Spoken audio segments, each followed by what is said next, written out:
What makes a graphic design professional? I'm going to show you 5 different ways that a graphic design can be professional, so you can actually focus on those 5 points and use them in your own graphic design work. Also, talking about professional design, sponsoring today's video is TemplateMonster, which is a marketplace where you can upload your own designs and PSD templates for sale on their marketplace. You can check out the link in the description below if you want to become a vendor and start making money selling your PSD templates on TemplateMonster.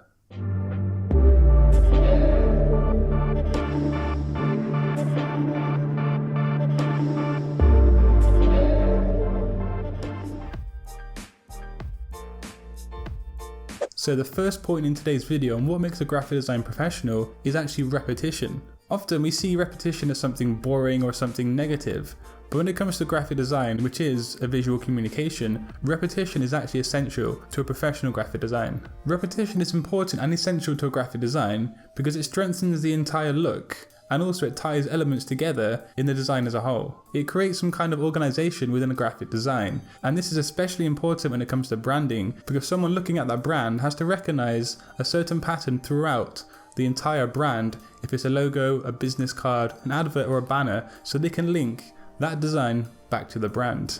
So yeah, repetition is extremely important in graphic design, and you can actually try and look at this in designs out there that exist now and see how you can work repetition into your design when it's needed.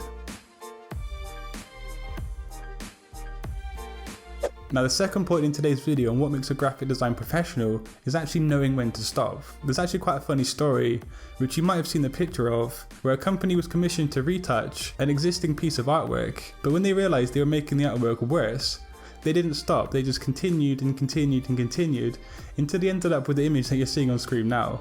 When thinking about graphic design, however, you really do need to know when to stop. Not only because you might sabotage your own work, but because time is essential and time is money. You need to prioritize your time and manage it efficiently in your graphic design workflow. So yeah, knowing when to stop is essential to having a professional graphic design, because you don't want to spend too much time on little loose ends that don't need doing if the design is actually fine as it is.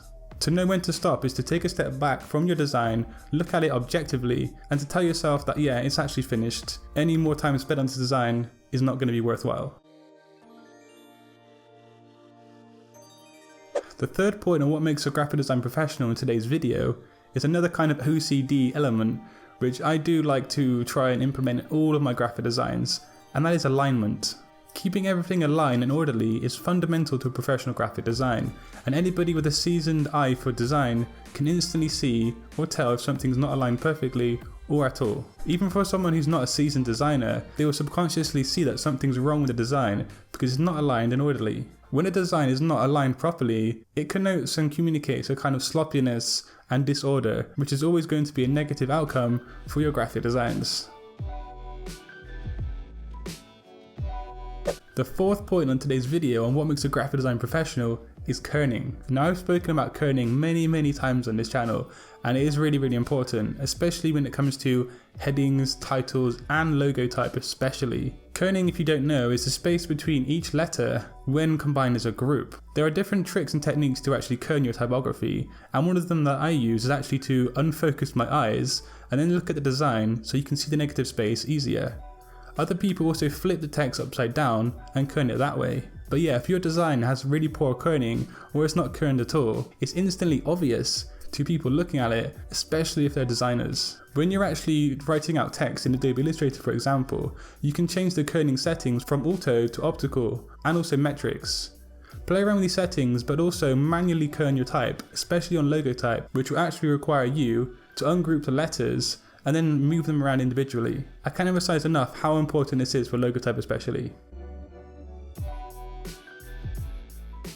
Now, the last point in today's video on what makes a graphic design professional is space. Many people, especially novice designers, think that if there's an empty space, it should be filled with something.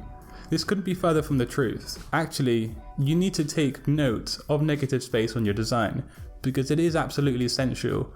Also in typography and in layout design. Negative space creates shapes, and it could actually draw the attention of the viewer to important aspects of your design or the information you're trying to convey. Remember, graphic design is a visual communication, And so using negative space or space in general is a key factor into making that design professional. Now there are more points than these 5 on what makes a graphic design professional, but I just have these 5 for you today. They're all important and you should use every single point that I mentioned today when working on graphic design projects. If you want to hear about more ways that you can make your designs more professional, let me know down in the comment section below and I'll be sure to make more videos like this one today. Now I'm going to show you guys about TemplateMonster and how you can make money selling your templates and PSDs online right now. TemplateMonster, who are sponsoring today's video, have a great marketplace where you can sign up to and upload your very own template designs, which does include PSD templates, and then make a nice profit on each sale thereafter. There's quite a wide range of possibilities for you as a vendor on TemplateMonster, and they have quite a large marketplace indeed. Personally, I would feel most at home with the fact that I can upload my PSD templates straight to the marketplace, which is a really handy feature for a graphic designer like myself. It's easy to sign up and start selling on TemplateMonster, so go ahead and check them out via the link in the description below and start selling your templates today.